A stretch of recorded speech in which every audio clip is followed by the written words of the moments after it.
certainly not a youth soccer coach. So what GPS and others did was they leveraged their friends and said, how many international players are you going to have this year? And realized that each of those players would be entitled to what's called a P1S, as in support. So a little entourage or support staff. So you can imagine if Roger Federer was going to play in the U.S. Open this year, he would bring 5 people with him: his wife, his coach, his mental coach, his therapist, and his stringer, right? Well, a young lady who's playing for the Boston Breakers is not bringing an entourage. And unfortunately, the scheme was that the Breakers, Jersey Sky Blue, which is now Gotham FC, and others made representations to the government and provided scripts, literally written scripts, to the coaching candidates, how to mislead the embassy officials in places like London, Dublin, and Belfast. You know, one of the things I've learned, it seems, is that the Department of Justice takes our freedom and access to our country pretty seriously. And so, you know, when you fill out the forms and sign an affidavit as a potential employer, you are attesting that that individual is going to be an employee of your company, that this is the role they're going to play, this is where they're going to live, and so on. And what we learned was that they didn't work for those professional clubs, in many cases didn't even live in those states, and were never on the payroll of those clubs. Which, you know, couple things. One is it's a violation of the law, as evidenced by a guilty plea. It's also not fair to competitor clubs who are abiding by the law, right? Because they're paying proper wages and so on and so forth. So it creates, you know, an unfair competitive advantage. And then I thought in the first book we had figured out that the third and the last element of this was that it also led, in many cases, to what I would consider the mistreatment of these coaches. So when a coach would come over here, they would quickly realize, once they got the script, that they were participating in something that was questionable.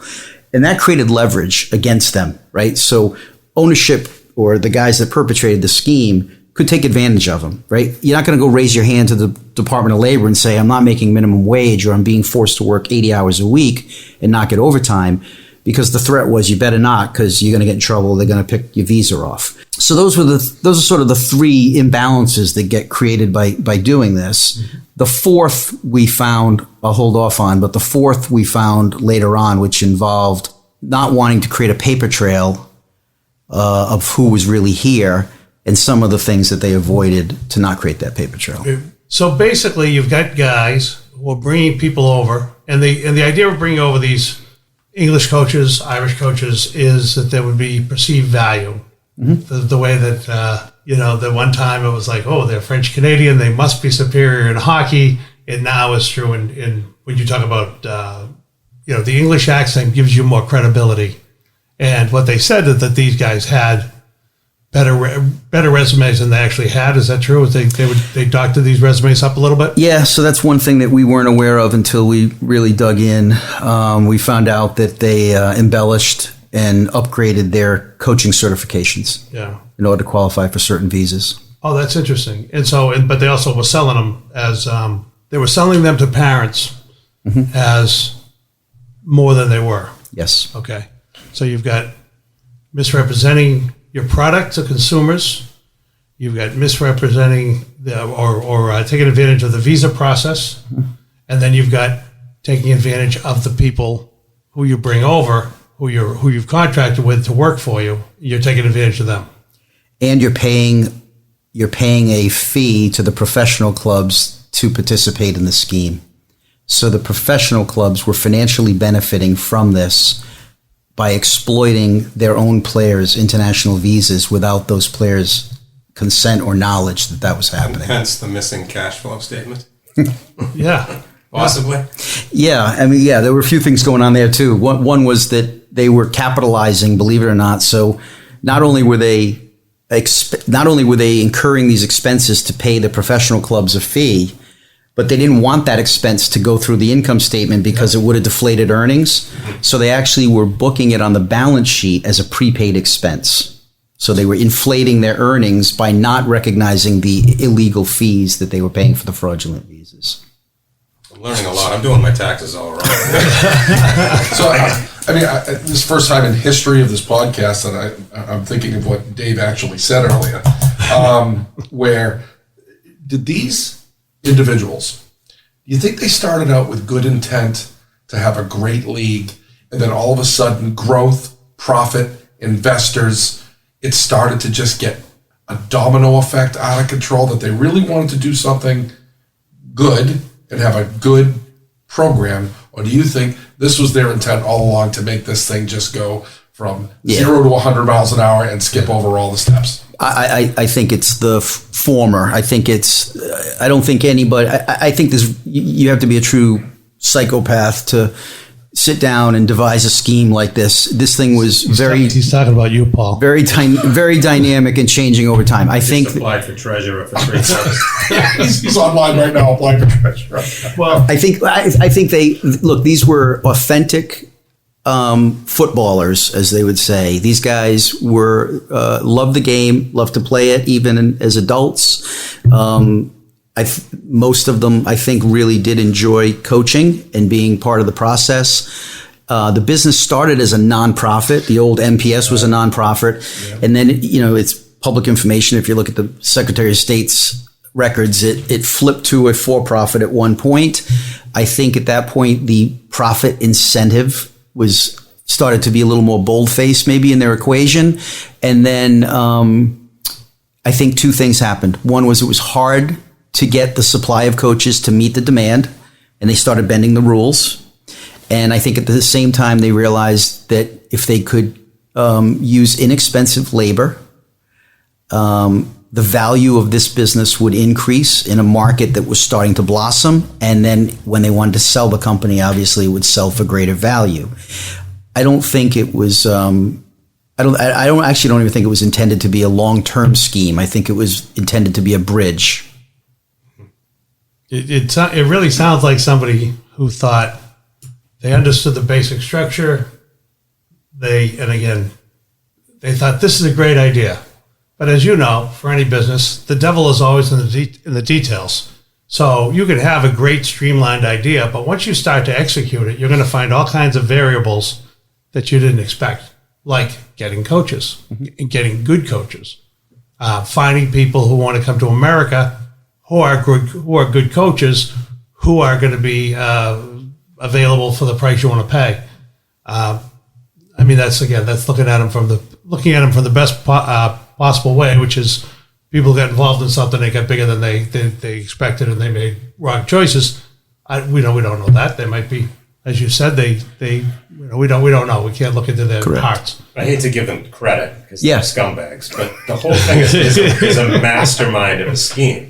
But it would have been a lot cheaper, when you think about it, to just teach Americans to speak with an English accent, right? Because if you're doctoring the resumes anyways, just say he's from England. Pip, pip. No one's going to know.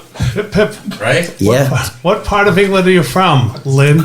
Might be a consulting practice for you in the youth sports industry right there. I mean, to criticize your book on one thing, you spent hours and pages and pages chronicling the illegal stuff. It would have been a lot simpler to just write a pamphlet on the legal stuff that they did, which is probably here's one thing they did legally. Okay, they had illegal coaches. Their players, I know this for a fact, some of them were overage illegal pass guys. But the bag of balls that they used for the games, those were pumped to the proper PSI. So I'm going to give them credit for that. Okay? They weren't tested during a cold game, though, Paul. That's true. That's true. But this had to be a disaster. I think it was mentioned in your book, but you're bringing these guys over unvetted, made up resumes. Maybe you were going to bring this up later on, Dave. I think this was the part that Steve was holding off on. You want to? Okay, yeah. Do you want to talk about this part? Because I think this is. We can go there. This is where Paul, the scumbags, really comes into play. Right. Well, this is funny because this is where if we go by the snowball theory, that bad deed leads to bad deed leads to bad deed leads to bad deed. This is really where it gets really. It's horrible. It's hard. When you start hurting the kids. Yeah. Because at this point, you haven't hurt any kids just trying to play soccer with what we've discussed so far. And I know this. I'm sorry. That's okay. Go ahead. As an ethicist, this is a big deal for you. Yeah. The idea that you're running a youth league, you're supposed to be protecting the children or the kids who are working. The kids that are customers of your league. You're promising the parents We're going to teach them soccer. They're going to have fun. They're going to be safe. And then what happened? So after the first book came out, which was November of 2020, something happened that I didn't anticipate. Right around Thanksgiving or so, or into early December, I started getting emails. There was a sort of a info@ email address inside the cover of the book. And I started receiving emails from people in the industry, like competitors, some parents, former young coaches who had been here for, in some cases, several years, all the way down to summer interns who'd only been here for 3 or 4 months.